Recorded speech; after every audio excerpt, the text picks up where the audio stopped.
The day my son left for his trip to Europe, I thought the hardest part of the next 2 weeks would be missing him. I was wrong. The hardest part was what came after. The phone call. The discovery. The truth that had been sitting in our house for years, right under our noses, and none of us had ever seen it. Or maybe we had seen it. Maybe we had just chosen not to look, chosen not to ask, chosen to keep the peace, keep the family together, keep everything the way it had always been, even when it was rotten at the core.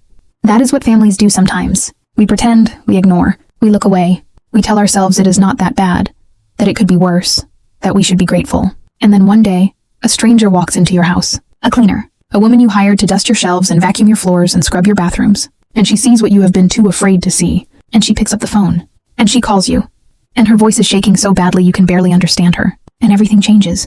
Everything. That is what happened to me. That is how my whole life fell apart, and how eventually it got put back together. Better. Stronger. Honest. But first, it had to break. Completely. Utterly. Irreparably. And the woman who broke it was named Maria Gonzalez, and she was the best cleaner I had ever hired. Let me back up. My name is Eleanor Whitfield. I am 58 years old. I have been married to my husband Richard for 34 years. We have one son, James. He is 26. He works in marketing. He lives in an apartment in the city. He is a good kid. A kind kid. A kid who calls his mother every Sunday, and remembers my birthday and brings me flowers on Mother's Day. I am proud of him. Truly. When he told me he was going to Europe for 2 weeks, a work trip with a little vacation tacked on at the end, I was happy for him. Excited even. He had been working so hard. He deserved a break. He deserved to see the world. He deserved to eat pasta in Rome and drink wine in Tuscany and walk along the Seine in Paris. I told him so. I helped him pack. I bought him a new suitcase. I put a little extra cash in his wallet just in case. I fussed over him like mothers do. And then I drove him to the airport. I hugged him. I told him to be careful. I told him to call me when he landed. And then I watched him walk through security. And I drove home. And I thought, 2 weeks. 2 weeks of quiet. 2 weeks of peace. 2 weeks of just me and Richard, in the big empty house we had lived in for 30 years. I thought it would be nice. A little break from the chaos of everyday life. A little time to rest. To read. To garden. To do all the things I never had time to do when James was home, and Richard was working and the house was full of noise and life and activity. I was wrong. It was not nice. It was not a break. It was the beginning of the end. Of everything I thought I knew. Everything I thought I had. Everything I thought my family was. Richard suggested we hire a cleaner while James was gone. The house could use a deep clean, he said. You work so hard, Eleanor. Let someone else do it for once. Relax. Enjoy yourself. I should have known something was wrong right then. Richard never suggested hiring a cleaner. Never. In 34 years of marriage, he had never once offered to pay for someone to clean the house.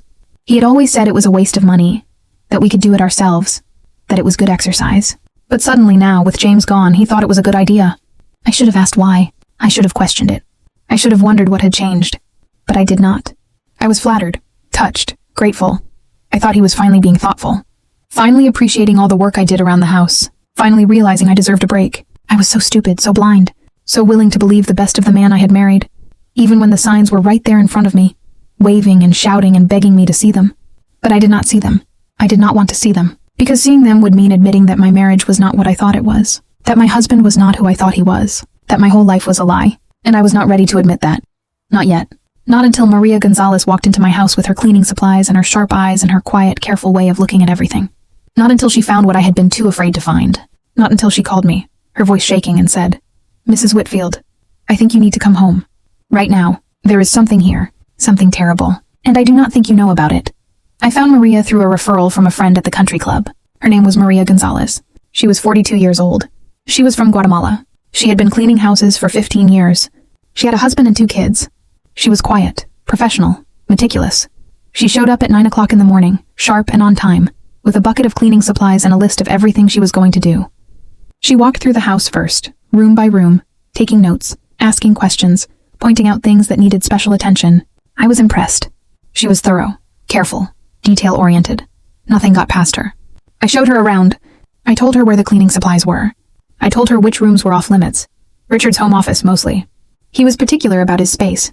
He did not like people touching his things. I told her she could clean the office, but not to touch the papers on the desk, not to open the file cabinets, not to move anything. Just dust the shelves, vacuum the floor, wipe down the surfaces. She nodded. She wrote it down. She said, I understand, Mrs. Whitfield. I will be very careful. And she was. Very careful. Too careful, maybe? Because careful people notice things. Things other people miss. Things people like me choose not to see. Things that have been sitting in plain sight for years, gathering dust, waiting for someone with sharp eyes and a clear head to finally look at them and see what they really are. That is what Maria did. She looked, and she saw, and then she called me, and everything changed. The first few days were uneventful. Maria came, she cleaned, she left. The house looked beautiful, sparkling, fresh, like new. I was happy. I told Richard how impressed I was. How nice it was to come home to a clean house. How we should have hired someone years ago. Richard smiled. He nodded. He said, "I am glad you are happy, dear." But there was something off about his smile. Something tight. Something forced. Something that did not reach his eyes. I told myself I was imagining it. That I was tired. That I was being paranoid. That Richard was just stressed from work. That it was nothing. I was good at that. Telling myself things were nothing. I had been doing it for years. Decades. My whole marriage, probably. Whenever something felt off. Whenever Richard was distant. Whenever he came home late smelling like perfume that was not mine. Whenever he took mysterious phone calls in the other room. Whenever he spent money I could not account for, I told myself it was nothing. That I was being silly. That I was insecure. That I should trust my husband. That a good wife does not question her husband. That a good wife keeps the peace. Keeps the family together. Keeps everything nice and normal and perfect. Even when it is not. Even when it is falling apart. Even when the man you married is lying to your face. Every single day. And you know it. Deep down. In the part of yourself you try not to listen to. I knew. I think I always knew. I just did not want to admit it. Because admitting it would mean everything was over. And I was not ready for it to be over. Not yet. Not until Maria. Not until the phone call. Not until the truth came out. Whether I was ready for it or not. It was a Tuesday. I remember because I had a book club meeting that afternoon. I was sitting in a coffee shop downtown, sipping a latte, listening to my friend Margaret talk about the novel we had read, when my phone buzzed in my purse. I pulled it out. The screen said Maria. I frowned. Maria never called. She texted sometimes if she had a question, but she never called. Never. I felt a little flutter of something in my stomach. Anxiety. Dread. I did not know why. Not yet. I excused myself from the table. I walked outside. I answered the phone. "Maria," I said, "is everything okay?" There was a pause. A long, heavy silence. And then I heard it. Her breathing, shallow, fast, panicked. She was crying. I could hear it in her voice. The shaking, the trembling, the way she was trying to hold it together and failing. "Mrs. Whitfield," she said. Her voice was barely a whisper. "I think you need to come home. Right now. There is something here. Something terrible. And I do not think you know about it." I felt the blood drain from my face. My hands went cold. My heart started pounding. "What is it?" I said. My voice was sharp, urgent. "What did you find, Maria? Tell me." Another pause. More crying. More shaking. "I was cleaning the office," she said. "Your husband's office. You said I could clean it, just not touch the papers. I was dusting the bookshelf, and one of the books was loose. It was a fake book, Mrs. Whitfield. A hollow book. And when I pulled it out, there was a safe behind it. A small safe, hidden in the wall. I did not mean to snoop. I swear I did not. But the safe was open. Just a crack. And I saw inside. And Mrs. Whitfield, there are papers, and photos, and other things. Terrible things. I think you need to see this. I think you need to come home. Right now." I did not say anything for a long time. I just stood there, on the sidewalk outside the coffee shop, holding the phone, staring at nothing. My mind was racing. A safe. Hidden in the wall. Behind a fake book. In Richard's office. Papers. Photos. Terrible things. What did it mean? What could be in there? What was Richard hiding? I had so many questions, so many fears, so many possibilities, all of them terrible. I thought about the perfume, the late nights, the mysterious phone calls, the money I could not account for. All the things I had told myself were nothing. All the things I had ignored. All the lies I had told myself to keep the peace, keep the family together, keep everything nice and normal and perfect. And now there was a safe, hidden in the wall, full of terrible things. And I knew deep down, in the part of myself I had been ignoring for 34 years, that everything I had been telling myself was a lie. That my marriage was a lie. That my husband was a liar. That my whole life was not what I thought it was. And I had to go home. I had to see it. I had to know. "I will be there in 20 minutes, I said. My voice was steady, cold, calm. I did not recognize it. "Do not touch anything, Maria. Do not go in the office. Just wait for me, okay? Just wait." "Okay, Mrs. Whitfield," she said. "I will wait. Hurry!" I hung up. I stood there for another minute, breathing, trying to steady myself, trying not to panic, trying not to cry, trying not to scream. And then I walked back into the coffee shop. I grabbed my purse. I told Margaret I had an emergency. I had to go. I did not explain. I did not have time. I did not have the words. I just left. I got in my car. I drove home. Fast, too fast. I ran 2 red lights. I did not care. I had to get home. I had to see what was in that safe. I had to know the truth. Whatever it was. However terrible. I had to know. Because not knowing was worse. Not knowing was what I had been doing for 34 years. And I was done. I was done not knowing. I was done pretending. I was done looking away. I was going to look. I was going to see. I was going to know. And then I was going to deal with it. Whatever it took. Whatever it cost. Whatever I had to lose. I was going to know the truth. I pulled into the driveway. Maria was standing on the porch waiting for me. She looked pale, scared. Her hands were wringing together. She had been crying. Her eyes were red. Her cheeks were streaked with tears. I got out of the car. I walked up to her. "Where is it?" I said. My voice was still steady, still cold, still calm. I did not feel calm. I felt like I was going to throw up. Like I was going to pass out. Like my whole world was collapsing around me. But my voice was steady. My face was calm. My hands were still. I'd always been good at that. Keeping it together. Keeping the peace. Keeping everything nice and normal and perfect. Even when it was falling apart. Even when I was falling apart. It was a skill. A survival skill. One I had learned over 34 years of marriage to a man who lied to my face every single day. "In the office," Maria said. She pointed toward the front door. "I did not touch anything. I promise. I just waited. Like you said." "Good," I said. "Thank you, Maria. Thank you for calling me. For telling me. For not looking away." She nodded. She wiped her eyes with the back of her hand. "I could not tell you, Mrs. Whitfield," she said. "What is in there, it is wrong. It is terrible. And you deserve to know. No one should have to live like that. Not knowing, not seeing what is right in front of them." I looked at her. For a long time, this stranger, this cleaner, this woman I had hired to dust my shelves and vacuum my floors, she had seen what I had been too afraid to see. She had found the truth I had been running from for 34 years. And she had called me. She had told me. She had not looked away. She had done the right thing. The brave thing. The thing I had been too scared to do for decades. I owed her. More than I could ever say. More than I could ever pay her. But I would try. I would find a way. "Come on," I said. I turned toward the door. "Let us go see what is in that safe." We walked through the house. The living room. The hallway. The kitchen. Everything looked normal. Perfect. Nice. The way it always looked. Clean. Tidy. Carefully arranged. A perfect home. A perfect marriage. A perfect life. All of it a lie. All of it fake. All of it carefully constructed to hide the rot underneath. The rot that was in Richard's office. Behind a fake book. In a hidden safe. Full of terrible things. We stopped at the office door. It was closed. I took a deep breath. I reached out. I turned the handle. I pushed the door open. The office looked normal. Richard's desk. His leather chair. His bookshelves. His framed diplomas. His awards. Everything in its place. Everything perfect. Everything a lie. I walked over to the bookshelf. I looked at the books. All of them looked real. All of them looked the same. Leather-bound. Expensive. Impressive. But Maria was right. One of them was loose. I could see it now. A tiny gap. A little space between it and the book next to it. I reached out. I pulled it. It came out easily. Too easily. And there it was. A small metal safe. Built into the wall. Behind the fake book. Hidden. Secret. Richard's secret. The door was open. Just a crack. Just like Maria had said. I looked at Maria. She nodded. She stepped back. She gave me space. I took another deep breath. I reached out. I pulled the safe door open. And I looked inside. And my whole world fell apart. Completely. Utterly. Irreparably. Just like I knew it would. Just like I had been afraid it would. For 34 years. I looked inside. And I saw the truth. All of it. Every lie. Every betrayal. Every secret. Every terrible thing Richard had ever done. Every terrible thing he was still doing. All of it. Right there. In a small metal safe. Hidden in the wall. Behind a fake book. In his office. In our house. The house we had lived in for 30 years. The house I had cleaned. I had dusted. I had taken care of. The house I thought was our home. It was never our home. It was his. His stage. His theater.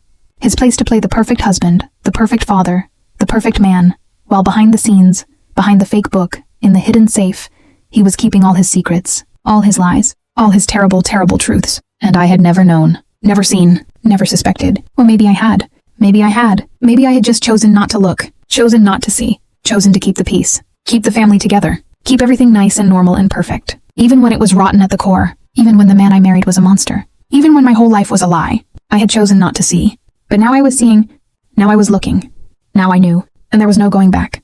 No more pretending, no more lies, no more looking away. The truth was out, and it was terrible, and it was mine, and I had to deal with it, whatever it took, whatever it cost, whatever I had to lose. I was going to deal with it.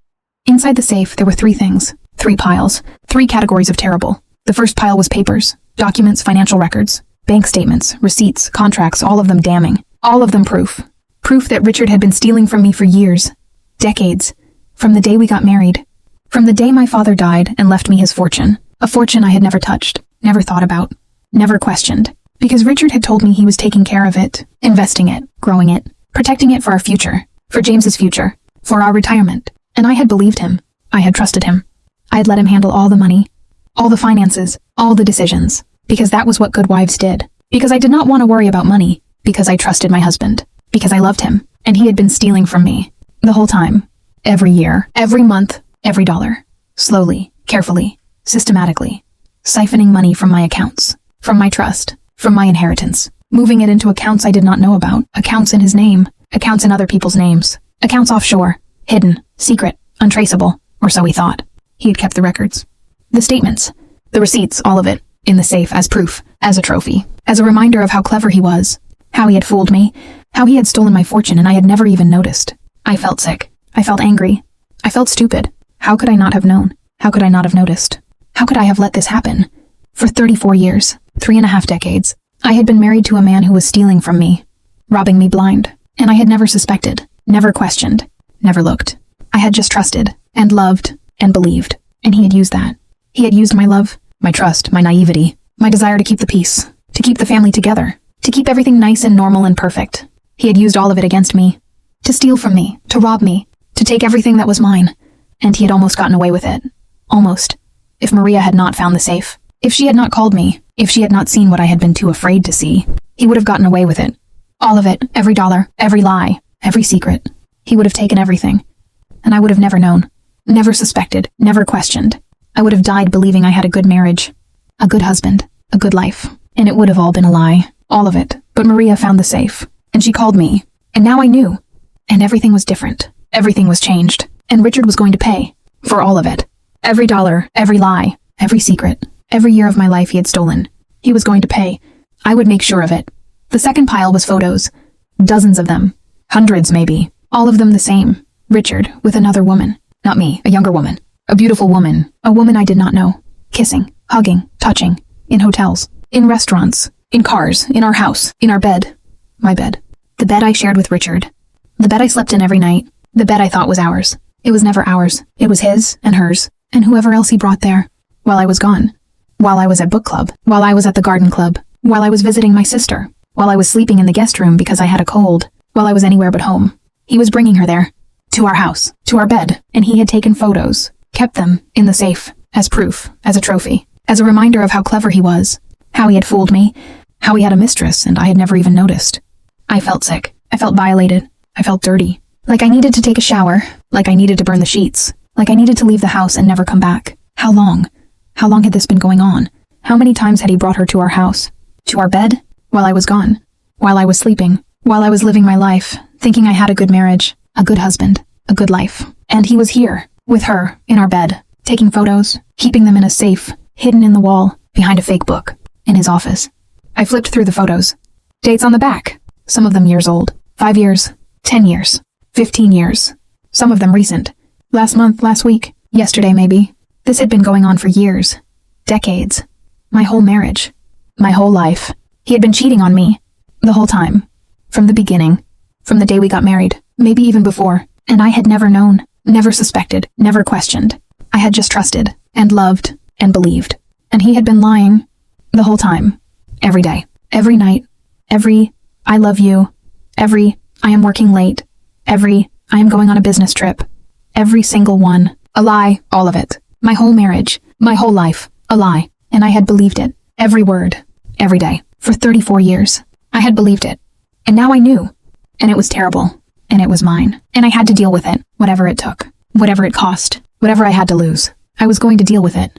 The third pile was the worst. The most terrible. The most unforgivable. It was not papers. It was not photos. It was a journal. A notebook. Leather-bound. Expensive. Richard's handwriting. I knew it. I had seen it 1,000 times. On grocery lists. On birthday cards. On notes he left on the fridge. I knew his handwriting. And this was his.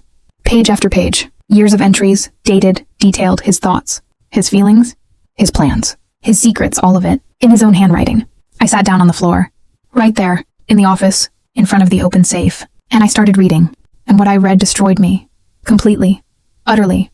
Irreparably. Richard had not just been stealing from me. He had not just been cheating on me. He had been planning. Planning to leave me. Planning to divorce me. Planning to take everything. The house. The money. James's inheritance. Everything. He had been planning it for years.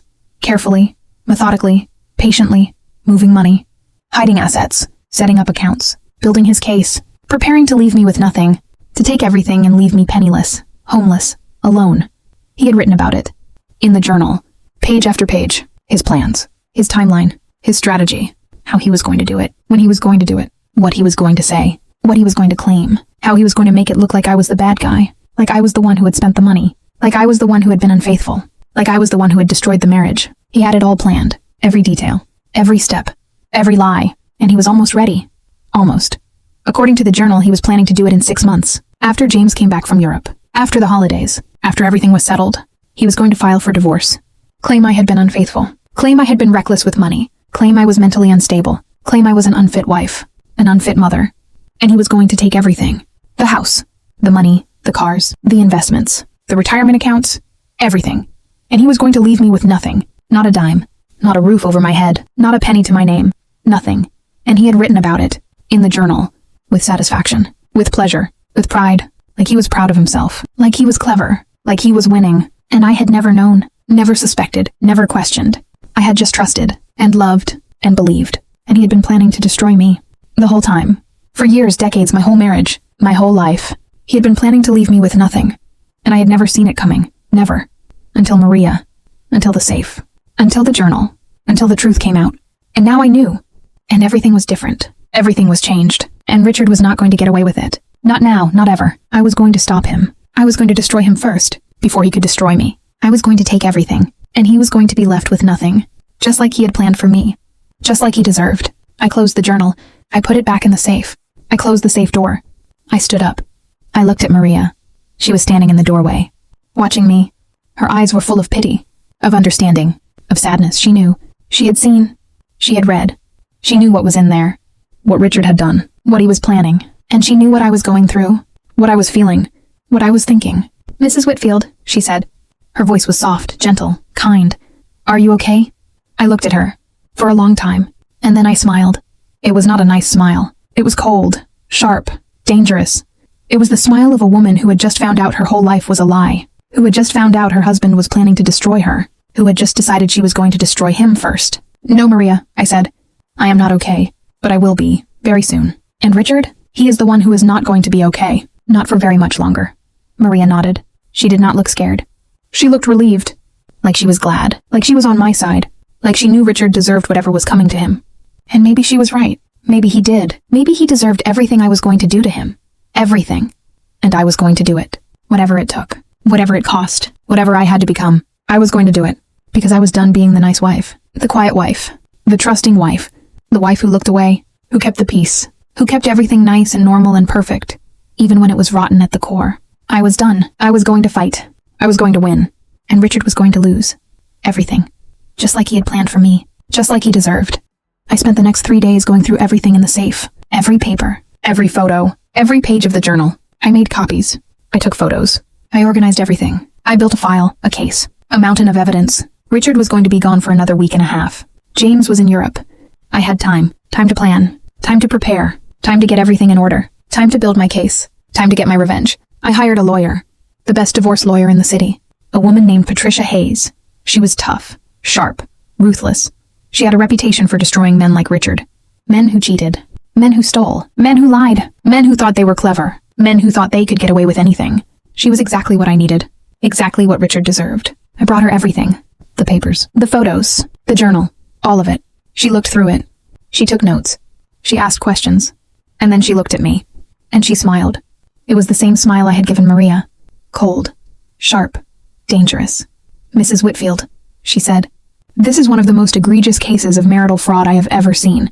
Your husband has been stealing from you for 34 years. He has been unfaithful for decades. And he has been planning to leave you penniless. We are going to destroy him. We are going to take everything. The house. The money. The investments. The retirement accounts. Everything. And he is going to be left with nothing. Not a dime. Not a roof over his head. Not a penny to his name. Nothing. Just like he planned for you. Do you understand?" I nodded. I felt a surge of something. Power. Satisfaction. Justice. "I understand," I said. "And I want it all. Everything. I want him to feel exactly what I was going to feel. Exactly what he planned for me. Nothing. Alone. Penniless. Homeless. I want him to lose everything." Patricia smiled again. Then we are going to get along very well, Mrs. Whitfield, she said. Very well indeed. Patricia went to work immediately. She filed a petition. She froze all the accounts. All the assets, everything. Richard's money, my money, the house, the cars, the investments, the retirement accounts, all of it. Frozen. No one could touch anything. No one could move anything. No one could hide anything. It was all locked down. All of it. And then she started digging. Deeper, further, more. She found more accounts, more assets, more money, hidden, secret, offshore, in other people's names, in shell companies, in trusts, all of it.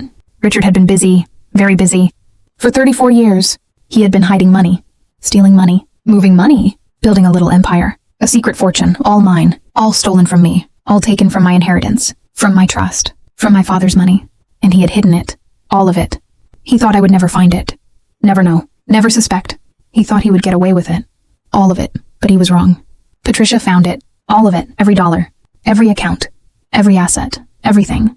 And it was all coming back to me, all of it. And Richard was going to be left with nothing, just like he planned for me, just like he deserved. I felt vindicated, satisfied, powerful. For the first time in 34 years, I felt like I was in control. Like I was the one holding the cards, like I was the one who was going to win. And it felt good. It felt really good. Maybe too good. Maybe I was enjoying it too much. Maybe I was becoming as bad as Richard. Maybe. But I did not care. Not anymore. Not after everything he had done. Everything he had planned. Everything he had stolen. Everything he had lied about. He deserved it, all of it. And I was going to give it to him. Everything. Just like he deserved. I also found out about the mistress. Her name was Danielle. She was 32 years old. She was a real estate agent.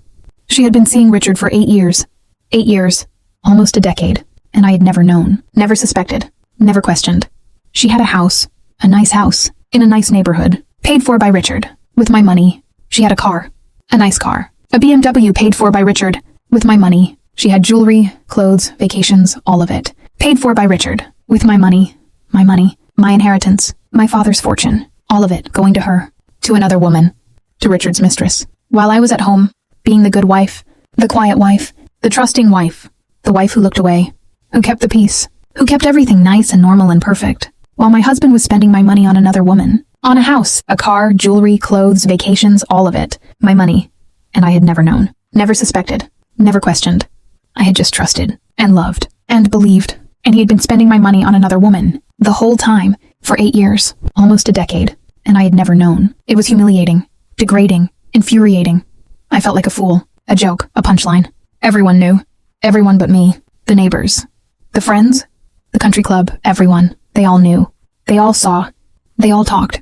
And I was the last one to know. The stupid wife. The blind wife. The wife who never suspected. Who never questioned. Who never saw what was right in front of her. And I hated it. I hated him. I hated her. I hated everyone who knew and never told me. Everyone who watched and laughed and said nothing. And I was going to make them all pay. Especially Richard. Especially Danielle. They were going to pay for everything. For every lie. For every secret. For every dollar. For every humiliation. All of it. They were going to pay. And I was going to enjoy every second of it. Richard called me on Thursday. He was at a conference in Chicago. Or so he said.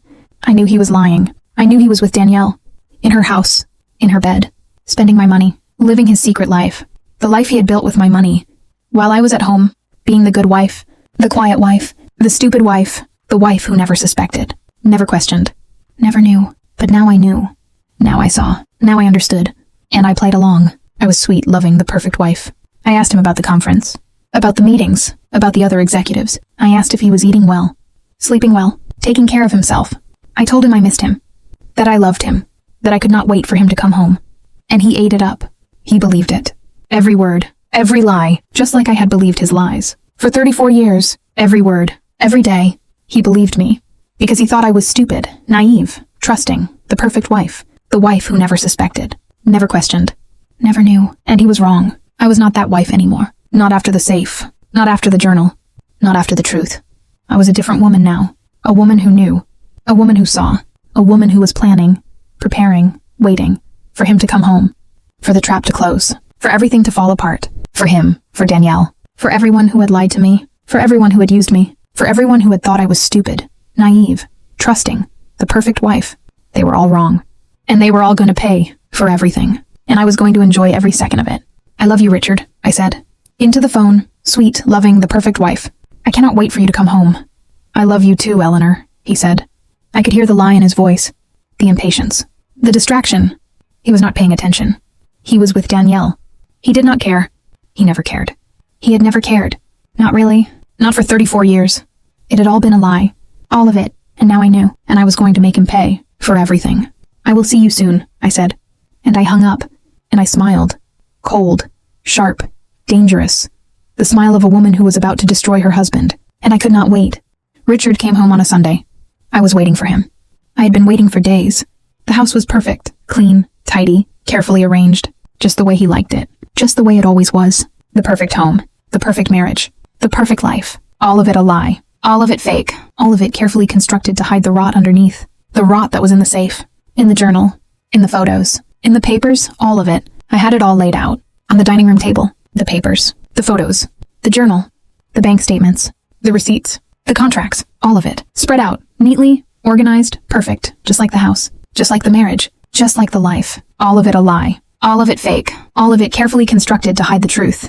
And the truth was there, on the table, for Richard to see, for him to finally face. All of it, every lie, every betrayal, every secret, every terrible thing he had ever done, every terrible thing he was still doing, all of it, right there, on the dining room table, in our house, the house we had lived in for 30 years, the house I had cleaned, I had dusted, I had taken care of, the house I thought was our home. It was never our home. It was his stage, his theater, his place to play the perfect husband, the perfect father, the perfect man, while behind the scenes, behind the fake book, in the hidden safe, he was keeping all his secrets, all his lies, all his terrible, terrible truths. And now they were out, on the table, for him to see, for him to face, for him to finally deal with. Whatever it took, whatever it cost, whatever he had to lose, he was going to deal with it. And I was going to make sure of it. He walked in the front door. He was carrying his suitcase. He was wearing his expensive suit, his expensive shoes, his expensive watch, all of it, paid for by my money, my inheritance, my father's fortune, all of it stolen from me, by him, for 34 years. And he had the nerve to look pleased, satisfied, proud, like he had accomplished something, like he was winning, like he was clever, like he had fooled me, like he had gotten away with it, all of it. And he had, for 34 years, he had gotten away with it, all of it, but not anymore, not now, not ever. The game was over. The lie was up. The truth was out. And he was going to pay. For everything. Eleanor, he called. I am home. In the dining room, I called back. My voice was steady. Calm, cold. I did not recognize it. I sounded like a stranger. Like a woman I did not know.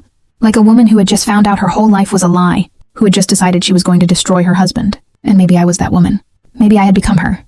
Maybe I had to become her. To survive, to win, to get justice. Whatever it took. Whatever it cost. Whatever I had to become, I was going to do it. He walked into the dining room. He was smiling, happy, pleased to be home, pleased to see me. The perfect husband, the perfect smile, the perfect lie. And then he saw the table, the papers, the photos, the journal, all of it, spread out, neatly, organized, perfect, and his smile faded. His face went white. His eyes went wide. His mouth dropped open. He dropped his suitcase. It hit the floor with a loud thud, and he just stood there, staring, at the table, at the evidence, at the truth, all of it. Right there, in front of him, for him to see, for him to face, for him to finally deal with. What is this, Eleanor? He said. His voice was shaking, panicked, scared. He knew exactly what it was. He knew exactly what I had found. He knew exactly what was going to happen. He knew his whole perfect lie was about to fall apart, all of it, everything. And he was scared, finally. After 34 years of lying, of cheating, of stealing, of planning, he was scared. And it felt good. It felt really good. Maybe too good. Maybe I was enjoying it too much. Maybe I was becoming as bad as him. Maybe. But I did not care. Not anymore. Not after everything he had done. Everything he had planned. Everything he had stolen. Everything he had lied about. He deserved it. All of it. And I was going to give it to him. Everything. Just like he deserved. You know what this is, Richard? I said. My voice was still steady. Still calm. Still cold. I did not recognize it. I sounded like a stranger. Like a woman I did not know. Like a woman who had just found out her whole life was a lie. Who had just decided she was going to destroy her husband. And maybe I was that woman. Maybe I had become her. Maybe I had to become her. To survive, to win, to get justice. Whatever it took. Whatever it cost. Whatever I had to become. I was going to do it. I found the safe, Richard. Behind the fake book. In your office. I found everything. The papers. The photos. The journal. All of it. I know everything. About the money. About Danielle. About the plan. About the divorce. About leaving me penniless. I know all of it. Everything. And we need to talk. He stared at me. For a long time. His face was still white. His eyes were still wide. His mouth was still open. He looked like he was going to be sick, like he was going to pass out, like his whole world was collapsing around him. And it was, all of it, everything, the perfect marriage, the perfect life, the perfect lie, all of it, falling apart. Right in front of him. Right in front of me, and I was going to make sure it stayed fallen. That it never got put back together. That he never got to pretend again, never got to lie again, never got to steal again, never got to cheat again, never got to plan to destroy me again, never, not ever. Eleanor, I can explain, he said. His voice was still shaking, panicked, scared. He reached for me. He took a step forward. His hands were out, pleading, begging. The perfect husband, the perfect liar, the perfect actor, trying to talk his way out of it. Just like he always did. Just like he had done for 34 years. Every time I questioned him, every time I suspected something, every time I got close to the truth, he would talk. He would explain. He would lie. And I would believe him. Every time. For 34 years, I would believe him. Every word, every lie, every excuse, every explanation. I would believe it, all of it. Because I loved him. Because I trusted him. Because I wanted to believe him. Because I wanted to keep the peace. Keep the family together. Keep everything nice and normal and perfect. Even when it was rotten at the core. Even when the man I married was a monster. Even when my whole life was a lie. I would believe him. Every time. For 34 years. But not anymore. Not now. Not ever. I was done believing. Done trusting. Done looking away. Done keeping the peace. Done keeping everything nice and normal and perfect. Even when it was rotten at the core. I was done. And he was not going to talk his way out of it. Not this time. Not ever. No, Richard, I said. I stepped back. I pulled away. I did not let him touch me. I did not let him reach me. I did not let him get close. You do not get to explain. Not anymore. Not after 34 years of lying. Of cheating. Of stealing. Of planning. You do not get to explain. You do not get to apologize. You do not get to beg. You lost that right. A long time ago. The day you first lied to me. The day you first cheated on me. The day you first stole from me. The day you first planned to destroy me. You lost that right. And now you are going to listen. You are going to sit down. And you are going to listen to everything I have to say. And then you are going to deal with the consequences. All of them. Everything. Just like you planned for me. Just like you deserve. He sat down. Slowly. Shaking. Scared. He looked like a broken man. Like his whole world had collapsed. Like he could not believe this was happening. Like he could not believe I had found out. Like he could not believe his perfect lie was over. All of it. Everything. And it was over. All of it. The perfect marriage. The perfect life. The perfect lie. All of it. Gone. Destroyed. By me. By the truth. By the safe. By the journal. By the photos. By the papers. By Maria.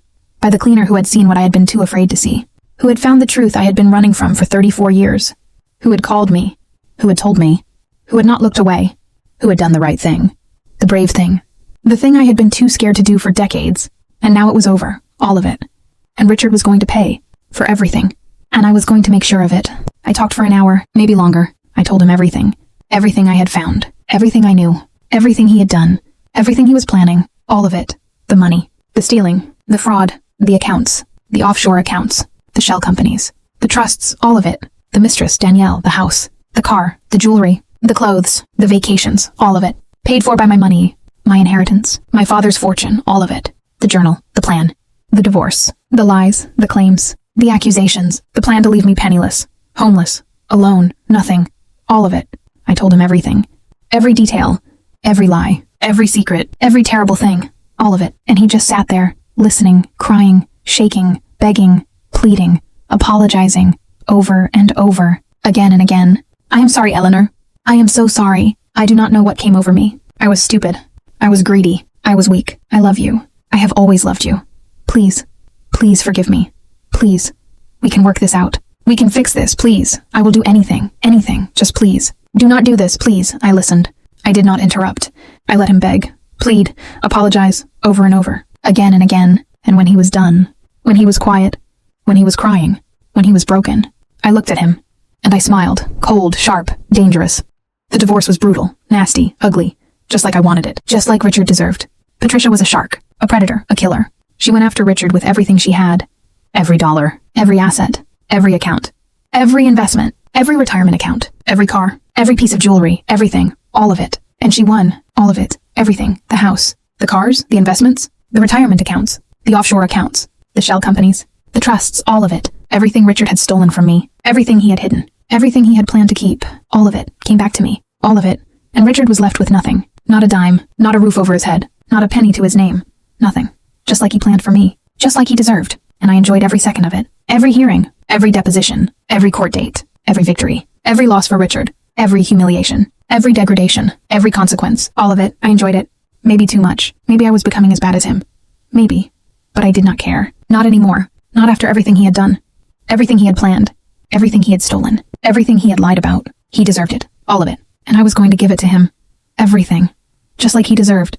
Danielle lost everything too. The house, the car, the jewelry, the clothes, the vacations, all of it, paid for by my money, my inheritance, my father's fortune, all of it stolen from me, by Richard, for her. And it all came back to me. All of it. The house was sold. The car was repossessed. The jewelry was seized. The clothes were donated. Everything. All of it. And Danielle was left with nothing. Just like Richard, just like they both deserved. She tried to fight it. At first, she hired a lawyer. She claimed the house was a gift. That the car was a gift. That the jewelry was a gift. That it was all a gift. That Richard had given it to her. That it was hers. That I could not take it back. But Patricia destroyed her. Easily. Effortlessly. Ruthlessly. She proved that every dollar, every cent, every penny, had come from my accounts, from my trust, from my inheritance, from my father's fortune, all of it stolen from me. By Richard, for Danielle. And the judge agreed. All of it came back to me. All of it. And Danielle was left with nothing. Not a dime. Not a roof over her head. Not a penny to her name. Nothing. Just like Richard. Just like they both deserved. And I enjoyed every second of it. Every hearing. Every deposition. Every court date. Every victory. Every loss for Danielle. Every humiliation. Every degradation. Every consequence. All of it. I enjoyed it. Maybe too much. Maybe I was becoming as bad as them. Maybe. But I did not care. Not anymore. Not after everything they had done. Everything they had planned. Everything they had stolen. Everything they had lied about. They deserved it. All of it. And I was going to give it to them. Everything. Just like they deserved. Richard tried to kill himself.